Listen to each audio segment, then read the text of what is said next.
coming back at you with just a couple things to do here today. Right, it's a beautiful, cloudy, but decent temperature day out here in the Ottawa. All right, got the car outside because didn't feel like moving shit around just for little stuff that we're doing here. What's next on it? So the fuel hose that we have here that kind of came with this kit, starting to crack a little bit, and I think it's a little bit too big for our thing here, so we're gonna replace that with proper hose. For that I need to tie, yeah, you can still see that. Damn, that keeps moving in somehow over towards my pulley, so that's not good. Don't tell me that's soft now. So might have to replace this line too. It keeps rubbing up against there, but at least it's pretty low pressure hose anyway. The filter for this, the screw came off. I guess it just wiggled its way out. That fell off, so I ordered a new filter there for that. So that's just the joys of working on cars and modifying them, is that little stuff happens and you just got to keep up with it, keep checking on it. And a project that I'm gonna need to do, not today, maybe in this video, I don't know, but I'll show you underneath. If we come under the car, essentially here where the sway bar attaches, this bolt in the back, I believe I snapped it off because I was going to replace these bushings and I wanted to see if the bolts would break, because they always do, and this one did. Yeah, so it droops down a little bit under in corners and stuff, so when you turn it makes like a knock or a slapping sound, which is pretty annoying. And I'm happy it's not anything else. Like, obviously everything else is new, ball joints, bushings, all that good stuff. So sometime I'm gonna try and remove that screw, I guess, and bolt that back up, just so that it doesn't, it could eventually break and then the sway bar will fall down, which it'll hang up on the exhaust, but that's just an annoying problem that I don't want to have. So again, just fixing little issues here, getting the car up to shape. I'm recording some driving videos and whatnot, trying to get some of these turbo noises going, but yeah, let's do all this mundane, boring stuff for now. Okay, so replacing that fuel pressure regulator hose, you can see here, took it off. There's the old one there. Pretty sure this just came with that kit, universal one kit for the fuel pressure regulator, so who knows if that's even real. Fuel line hose, fucking eBay. So we got fuel injection hose, 1/4 inch for the return line. So just a hose from there to there, and whoops, see, a little bit of gas. That's what I got. Got my cloth in there, just try and soak up any excess that comes out. Part of me wants to relocate this a little bit somewhere else, but I don't know if I'm gonna try that today because I don't have all the extra hoses to extend, but still probably thinking about moving that somewhere. And yeah, get that going, tie up the wastegate line. Alright, so being that we live in the Ottawa Valley, of course it started to rain on me a little bit, but luckily we're not doing any open heart frickin' surgery here. So we replaced that line there. I decided to move my wastegate line from through this hole to here so I could have a bit more length for where it was hitting on my pulley. And I also just popped out this vacuum hose that goes to our cruise control and tucked the wastegate line behind it there and popped it back in, so that's holding it in place now. You can see it's not gonna get anywhere near that pulley anymore, so that's good. Hopefully that line wasn't worn through too much that it'll break, but if it does, easy fix. So yeah, that's in through here now, and I decided to run, this hose was passing on this side last time, I put it on this side to kind of push this out of the way, and then we used zip ties like that and around the top to just kind of hold it in place more so it's not rattling around and trying to like chew through anything, because it was kind of, you can see in the corner there where it was kind of rubbing when it was resting on this and all that extra stuff. So that line is replaced and good, that's tucked, that's good.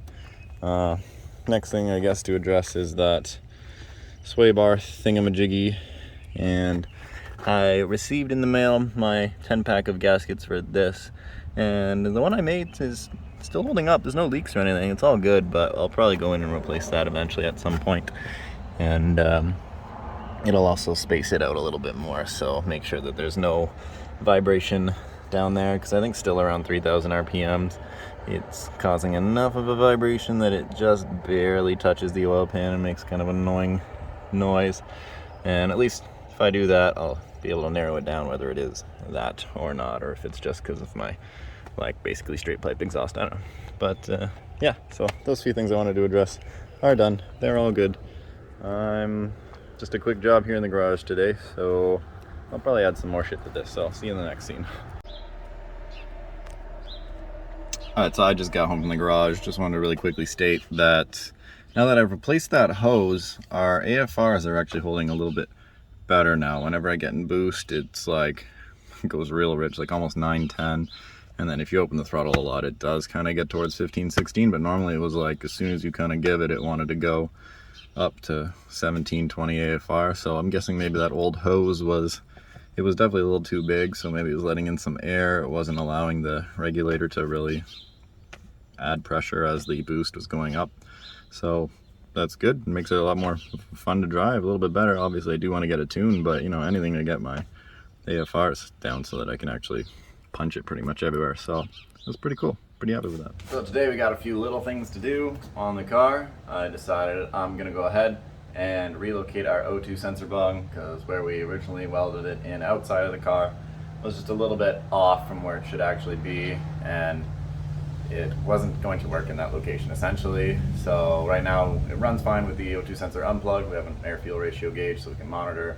It's been okay, but I think we can get it to run a little bit better by putting that O2 sensor back in. So we're going to take this out, do that at the same time, be replacing those kind of custom-made gaskets that we had for the turbo with a pack of the real ones, and we're going to wedge a couple of them together to space it out so we can hopefully finally eliminate, or at least eliminate the downpipe as the issue, for why we have sort of an exhaust buzz sound around 3,000 RPM. I'm quite certain it's due to that, but we're going to find out today. Also, we're probably going to need to replace our turbo return hose. I got some fittings on the way now so I can use my actual, I got real proper high pressure, high temperature or oil return hose, but the biggest size I could get it in is 1/2 inch, and of course I've got 10 AN openings on here, and I can't find anywhere around here that I could just get adapters to go on that for barbed fittings. I had to order some from Amazon, and on top of that, like, yeah, the only hose that would fit just directly over it is like 3/4 inch. I've just been having a field day trying to figure out the proper fittings for this and to get it in there, especially because, well, let me show you. See, our issue with that oil return hose is when I originally installed the bung, I kind of figured out a good spot for it, but I wish I had welded it a little bit more off to the passenger side there, because right now it kind of gets in the way of our return line there, and you can see how it starts to buckle in the middle after it gets warm, because right now this is 3/4 inch heater hose, which I know, not meant for oil, but it lasts long enough for me to be able to switch it out every so often until I get my real hose in. But yeah, and the return, the bung, it's pretty close. So the AN lines that I actually got with the kit, they don't work, because by the time you put the fittings on, there's no room left for the hose to even go in, and you can't bend it too tightly, so like it doesn't work there. So still dealing with the freaking oil return hose, which, hey, at least it's not leaking, cracking off, none of that really annoying stuff that I was having issues with last year. But yeah, so the return line, fixing that O2, just downpipe issues, and then that seems to be it, knock on wood, for all the crazy stuff. And then we hoping to get a tuned ECU soon, upgrade the injectors, and then we can actually open it up. But I'm hoping that by putting that O2 sensor back in, maybe it'll enrich in the fuel table just a little bit more. Alright, so you've seen me do this shit before. So to start, basically, we're going to take our engine mount, or engine hoist. We're going to use it to hold onto the turbo while we drop it down, undo this line, undo the return line, undo the 2 bolts down and over there, and unplug our AFR, whatnot, you know, take all that stuff out. We'll pull the whole downpipe and turbo out, and we'll drill and weld that bung in. We're going to replace these gaskets, and should be good to go.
Right, well, downpipe is out now along with the turbo, and I do it like this every time because this downpipe was originally made for a driver's side mounted turbo, and I was going to try and orient it that way the first time I put it in, but it doesn't fit, it hits the block, so we went this way, and I just chopped up the downpipe to make it work. That's why it's got not the prettiest welds in it, and I had to cut it here to shorten it in towards this side.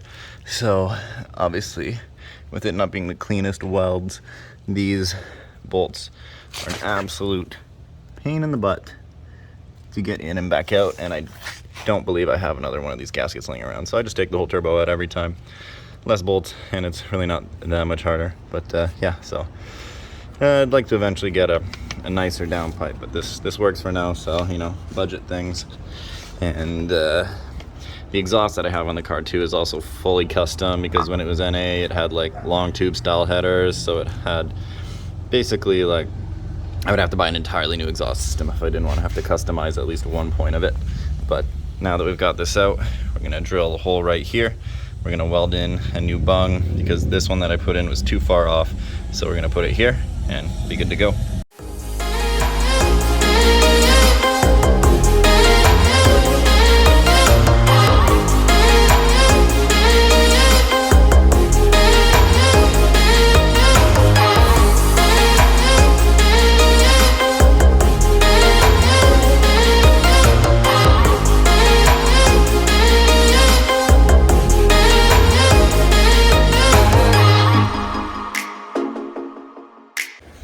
So we drilled our hole here for the O2 sensor. You saw me using WD-40 to keep it cool, and I've used this bit already before, and last time when I welded this one in, I had the same issue where it was like one off from the top and it stopped going through because it was dull, but it was fine. And this time it's doing the same shit, but this hole is big enough for me to at least put the O2 sensor in. I'm gonna hold it here, tack it in place, and then we'll just weld around it, and that will be good. It's low enough in there. I think that should be fine for where it is. All right, because if I put it next to that one, yeah, I don't think we'll have any issues with it being out too far. It's really the height of that, 1/8 of an inch taller out. Anyway, so you know, go ahead, tack this in, weld it up, and that'll be it for this part of what we're doing today.